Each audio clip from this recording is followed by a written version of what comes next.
அன்பார்ந்த ஞான ஒளி யூடியூப் சேனல் நேயர்கள் அனைவருக்கும் வணக்கம். இந்த பதிவில் செவ்வாய் பெயர்ச்சி பலன்கள் காணலாம்.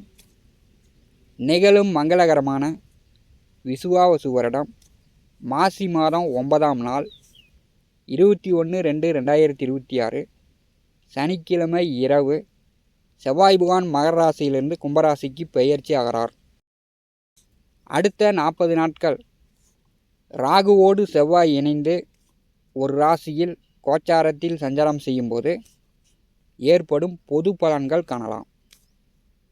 கோச்சாரத்தில் ராகு செவ்வாய் இணையும் போது என்ன நடக்கும்?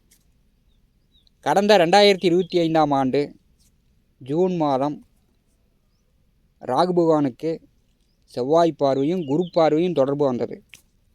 அப்போது விமான விபத்தில் 140 பேர் மரணமடைந்தார்கள். இதை எல்லோருமே நினைவில் கொள்ள வேண்டும். தற்போது ராகு செவ்வாய் கூடி குரு பார்வையில் இருக்கும்போது மருத்துவ தேவைகள் அதிகரிக்கும். புதிய மருந்துகள் கண்டுபிடித்து சாதனை புரிவார்கள். கடலுக்கடியில் பூமி வெடிப்பு, பூகம்பம், எரிமலை வெடிப்பு உண்டாகும். விவசாயிகள் வறட்சியை சந்திக்கக்கூடும்.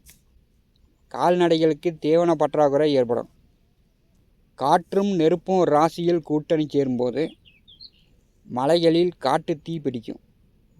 பெட்ரோல் பங்க், சாலைகளில் வண்டி வாகனங்கள் விபத்துக்குள்ளாகும். பொதுமக்களுக்கு நாய், தேள், போரான், பாம்பு கடிக்கு ஆளாவார்கள். கண்டிப்பாக மக்களுக்கு மருத்துவ தேவைகள் அதிகரிக்கும். செப்டிக் டேங்க், பாதாள சாக்கடை வேலை பணி செய்யக்கூடியவர்கள் கொஞ்சம் கவனமாக இருக்கணும். விஷவாயு தாக்கம். ஆறுபடை முருகன் கோவிலில் சர்ச்சைகள், கலவரம் உருவாக வாய்ப்புகள் உண்டு. அண்ணன் தம்பிகளிடையே, அரசியல்வாதிகளுக்குள் குழப்பம் உண்டாகும். தின்பண்டங்கள், நொறுக்கு தீனி மக்கள் அதிகம் வாங்கி விரும்பி சாப்பிடுவார்கள். பெண்களுக்கு கணவரால், ஆண்களால் அதிக மன உளைச்சல் உண்டாகும். செவ்வாய் ராகு கோச்சாரத்தில் ஒரு ராசியில் இணையும் போது ஏற்படும் பொது பலன்கள். ஒவ்வொரு ராசிக்கும் கும்பராசியில் செவ்வாய் ராகு இணையும் போது ஏற்படும் பலாபலன்கள் விரிவாக காணலாம்.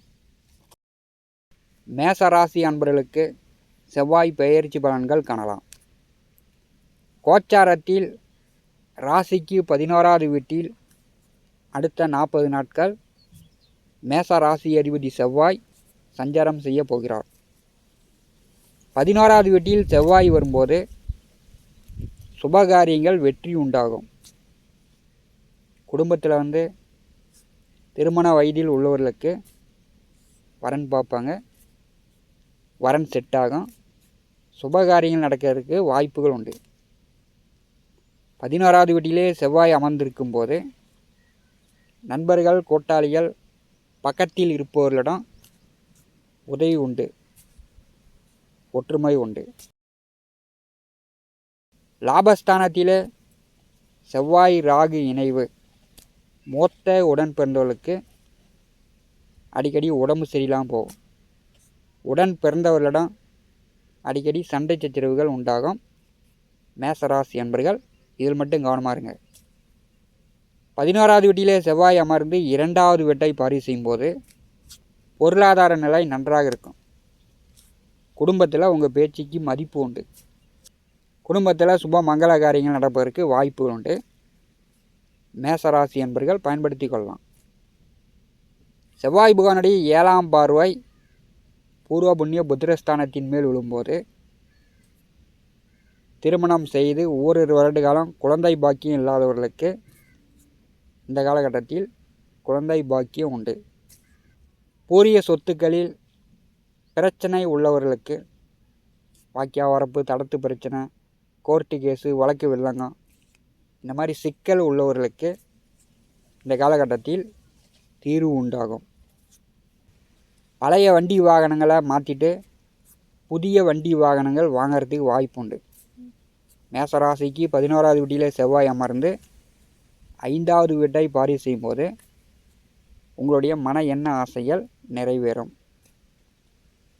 செவ்வாய் பகவானுடைய 8ஆம் பார்வை மேசராசிக்கு 6வது வீட்டின் மேல் விழுகிறது. சொந்த பந்த உறவுகள் ஒற்றுமை மேலோங்கும். கடன் பிரச்சனையை குறைக்கலாம், கடனை கொடுத்து அடைக்கலாம். உடல் ஆரோக்கியம் நன்றாக இருக்கும். வேலை உத்தியோகம் சிறப்பாகும். வேலை தேடி கொண்டிருப்பவர்களுக்கு வேலை கிடைக்கும். வேலையில் இருப்பவர்களுக்கு நிரந்தர வேலை, பதவி உயர்வு கிடைக்கும். மேச ராசி அன்பர்களுக்கு 11வது வீட்டிலே வரக்கூடிய செவ்வாய் அடுத்த 40 நாட்களுக்கு வெற்றி வாய்ப்புகளையே கொடுக்கப் போகிறார். படித்து கொண்டிருப்பவர்கள் போட்டி பந்தயங்களில், விளையாட்டு போட்டிகளில் வெற்றி பெற்று பரிசு பதக்கங்கள் வாங்கிடலாம். குடும்ப பெண்கள் பார்த்திங்கன்னா ராகுவோடு செவ்வாய் இணையும் போது மனக்குழப்பம் உண்டாகும். காளியம்மன், மாரியம்மன், பெண் தெய்வ வழிபாடு செய்வது மேசராசி பெண்களுக்கு இந்த காலகட்டம் சிறப்பானதாக இருக்கும்.